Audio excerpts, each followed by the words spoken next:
அனைவருக்கும் வணக்கம். என் லைஃப்பில் இந்த மாதிரி ஒரு பெயின்ஃபுல்லான ஒரு சுச்சுவேஷனை நான் ஃபேஸ் பண்ணதே கிடையாது. மனசு முழுக்க வலி வலி மட்டும்தான்.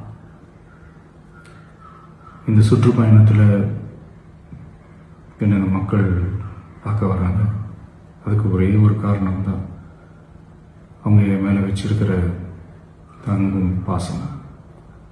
அந்த அன்புக்கும் பாசத்துக்கும் நான் எப்பவும் கடமைப்பட்டிருக்கிறேன். அதனால தான் இந்த சுற்றுப்பயணத்தில் மற்ற எல்லா விஷயங்களையும் தாண்டி மக்களுடைய சேஃப்டி, அதில் எந்த காம்ப்ரமைஸும் பண்ணிடக்கூடாதுன்றதுக்காக தான் அது என் மனசில் ரொம்ப ஆழமாக இருக்கும் அந்த எண்ணம். அதனால தான் இந்த அரசியல் காரணங்கள் எல்லாத்தையும் தவிர்த்துட்டு ஒதுக்கி வச்சுட்டு மக்களுடைய சேஃப்டி மட்டும் மைண்டில் வச்சுக்கிட்டு அதுக்கான இடங்களை சூஸ் பண்ணுறது, அதுக்கான இடங்களை பார்த்து பெர்மிஷன் கேட்கறது, போலீஸ் டிபார்ட்மெண்ட்டில் அதை ரிக்வெஸ்ட் பண்ணி கேட்போம். ஆனால் நடக்கக்கூடாதது நடந்துருச்சு. ஆனால் மனுஷன் தானே, அந்த நேரத்தில் அத்தனை பேர் பாதிக்கப்பட்டு இருக்கும்போது எப்படி அந்த ஊரை விட்டுட்டு என்னால் கிளம்பி வர முடியும்? நான் திரும்ப அங்கே போகணும்னு இருந்துச்சுன்னா அதை ஒரு காரணம் காட்டி அங்கே வேறு சில பதட்டமான சுச்சுவேஷன்ஸ், வேறு சில அசம்பாவிதங்கள் அந்த மாதிரி எதுவும் நடந்துடக்கூடாதுன்றதுக்காக தான் நான் அவாய்ட் பண்ணேன். இந்த நேரத்தில் சொந்தங்களை இழந்து தவிக்கிற அத்தனை குடும்பங்களுக்கும் என்னுடைய ஆழ்ந்த இரங்கலை தெரிவிச்சுக்கிறேன். எனக்கு தெரியும், என்ன சொன்னாலும் இது ஈடையாகாதுன்னு எனக்கு தெரியும். ஹாஸ்பிட்டலில் ட்ரீட் பண்ணிகிட்ருக்கிற எல்லாருமே சீக்கிரமாக க்யூர் ஆகி வரணுன்றதை இந்த நேரத்தில் நான் வேண்டிக்கிறேன். கூடிய சீக்கிரமே உங்கள் எல்லாரையும் நான் சந்திக்கிறேன்.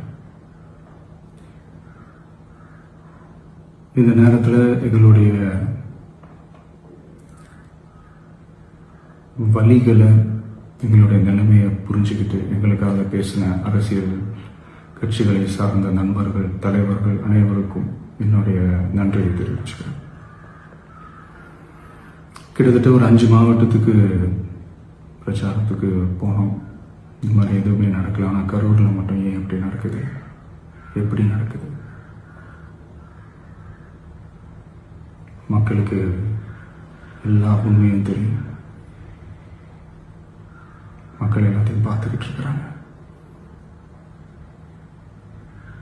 கரூரை சேர்ந்த அந்த மக்கள் அந்த உண்மையெல்லாம் வெளியில் சொல்லும்போது எனக்கு கடவுளே நேரில் வந்து இறங்கி அந்த உண்மைகள்லாம் சொல்கிற மாதிரி எனக்கு தோணுச்சு. சீக்கிரமே எல்லா உண்மைகளும் வெளியில் வரும்.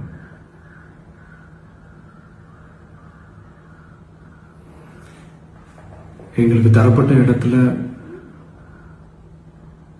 நாங்கள் போய் அந்த ஸ்பாட்டில் நின்று நாங்கள் பேசிட்டு வந்தோம். அதை தாண்டி எந்த தவறும் எங்கள் சைடில் நாங்கள் எதுவுமே செய்யலை.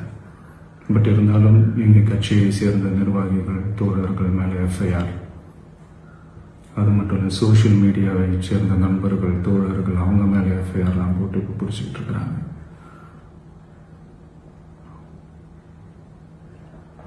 சிஎம் சார், உங்களுக்கு ஏதாவது இந்த பழி வாங்கணும் அப்படின்ற எண்ணம் ஏதாவது இருந்துச்சுன்னா என்ன வேணாலும் பண்ணுங்க. அவங்க மேலே கை வைக்காதீங்க. நான் ஒன்று வீட்டில் இருப்பேன், இல்லை நான் ஆஃபீஸில் இருப்பேன். என்ன வேணாலும் செய்யுங்க. நண்பர்களே, தோழர்களே,